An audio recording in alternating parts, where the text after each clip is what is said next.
మంత్రి బండి సంజయ్ కుమారుడు భగీరథ్ పై నమోదైన పోక్సో కేసులో మరో కీలక పరిణామం చోటు చేసుకుంది.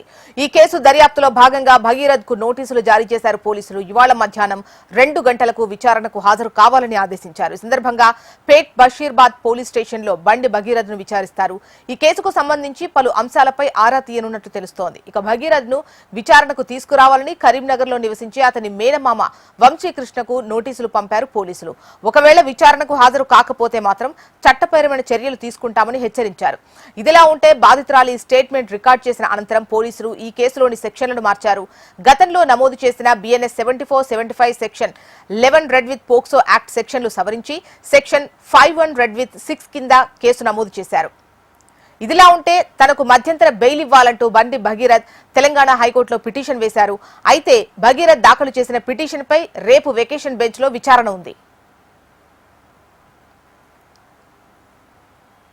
కేంద్ర మంత్రి బండి సంజయ్ కొడుకు భగీరథ్ పై పోక్సో కేసు నమోదైన విషయం తెలిసిందే. సో విచారణకు రావాలని పోలీసులు ఆదేశించారు. ఇవాళ మధ్యాహ్నం 2 గంటలకు విచారణకు హాజరు కావాల్సి ఉంది. డీటెయిల్స్ అందించేందుకు మనకు అరుణ్ సిద్ధంగా ఉన్నారు లైవ్ లో. అరుణ్.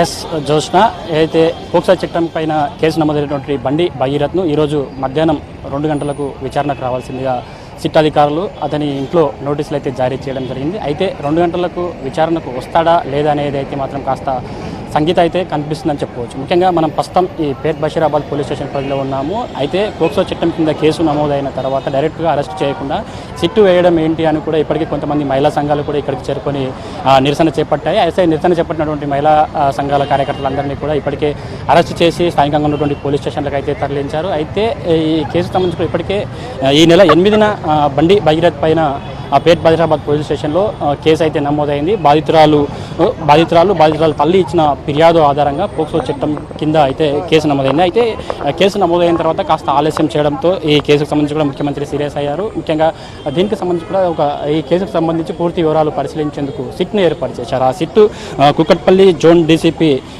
రిత్రాజ్ అవస్థ నేతృత్వంలో సిట్ ఏర్పాటు చేశారు. ఆ సిట్ ఆధారంగా కూడా ఆ దర్యాప్తు ముమ్మరం చేశారు. ఆ దర్యాప్తు ముమ్మరం చేస్తున్న క్రమంలో కూడా మొత్తంగా అయితే ఈ కేసులో సంబంధించి ఇప్పటికే బాధితురాలకు సంబంధించి కూడా స్టేట్మెంట్ అయితే రికార్డ్ చేశారు. ఆ తర్వాత మరోసారి సిట్ ఏర్పాటైన తర్వాత నిన్న ఏదైతే రిత్రాజ్ అవస్థి నేతృత్వంలో మరోసారి బాధితురాలని స్టేట్మెంట్ అయితే రికార్డ్ చేశారు. అయితే స్టేట్మెంట్ రికార్డ్ చేసిన అనంతరం బండి సాయి భగీరథ్తో పాటు మరికొందరి పైన కూడా కేసు నమోదు చేశారు. మొదట కేసు నమోదు చేసిన సమయంలో బిఎన్ఎస్ 74, 75తో పాటు పోక్సో 11, 12 కింద అయితే మొదటిసారిగా అయితే కేసు నమోదు చేశారు. ఆ తర్వాత నిన్న బాధితురాలి వాంగ్మూలం విన్న తర్వాత మాత్రం పోక్సో 5 రెడ్ 1 6 సెక్షన్గా అయితే మార్పు చేశారు. అయితే ఈ సెక్షన్ ప్రకారం చూసుకునే కనుక దాదాపు 20 సంవత్సరాలు జైలు శిక్ష పడే అవకాశం అయితే కనిపిస్తుంది, లేదా జీవితకాలం కూడా జైలు శిక్ష పడే అవకాశం ఉంది.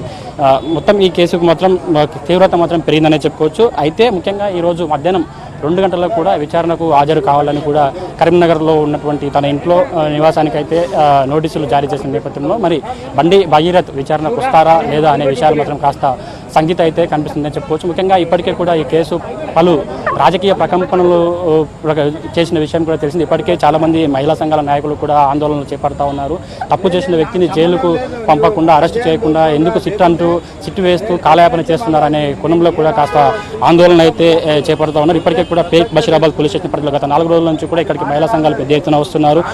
ధర్నాలు చేపడుతున్న పరిస్థితి కూడా కనిపిస్తుంది. ముఖ్యంగా ఒకవేళ ఈరోజు 2 గంటలకు కనుక బండి భగీరథ్ పోలీస్ స్టేషన్లో సిట్ అధికారులు అయితే హాజరు కాకపోతే మాత్రం చట్టపరంగా కఠిన చర్యలు తప్పవని కూడా ఇప్పటికే అధికారులు చెప్తున్న పరిస్థితి అయితే కనిపిస్తుంది. ముఖ్యంగా పలు టెక్నికల్ ఎవిడెన్స్ కోసం ఇక్కడ ఏదైతే బాధితురాలి తల్లి ఫిర్యాదులో పేర్కొన్న విధంగా ముఖ్యంగా ఏదైతే ఫామ్ హౌస్లో సంబంధించి కావచ్చు మరికొన్ని ప్రాంతాల్లో కావచ్చు వాళ్ళు ఏదైతే ఆ సీసీ ఫుటేజ్ ఆధారంగా కూడా మొత్తం టెక్నికల్ ఎవిడెన్స్ సిద్ధం చేసుకునేందుకు ఒక టీం అక్కడ విచారణ దర్యాప్తు చేస్తున్న పరిస్థితి కనిపిస్తుంది. ఎట్ ఏ టైం ఇక్కడ కూడా డీసీపీ రిత్రాజ్ అవస్థి ఆధ్వర్యంలో కూడా ఇక్కడ విచారణ చేపట్టేందుకు సిద్ధమైన పరిస్థితి కూడా కనిపిస్తుంది. అయితే 2 గంటలకు ఖచ్చితంగా విచారణకు హాజరు కావాలని కూడా ఇప్పటికే నోటీసులు అందజేసిన నేపథ్యంలో మాత్రం విచారణకు హాజరవుతారా లేదా అడ్వకేట్ ద్వారా ఏవైనా సంప్రదింపులు జరుపుతారా అనే విషయాన్ని అయితే తెలియాల్సింది. ఇప్పటికీ మాత్రం పోలీసులకు అయితే ఎటువంటి వస్తున్నానని కూడా ఎటువంటి సమాచారం అయితే ఇవ్వడం లేదు. అయితే ఇప్పటికే నిన్న ఏదైతే ఈ పోక్సో చట్టం కింద కేసు నమోదైన నేపథ్యంలో కూడా ఇప్పటికే వెకేషనల్ బెంచ్ ముఖ్యంగా హైకోర్టుకు వేసవి సెలవుల నేపథ్యంలో వెకేషనల్ బెంచ్లో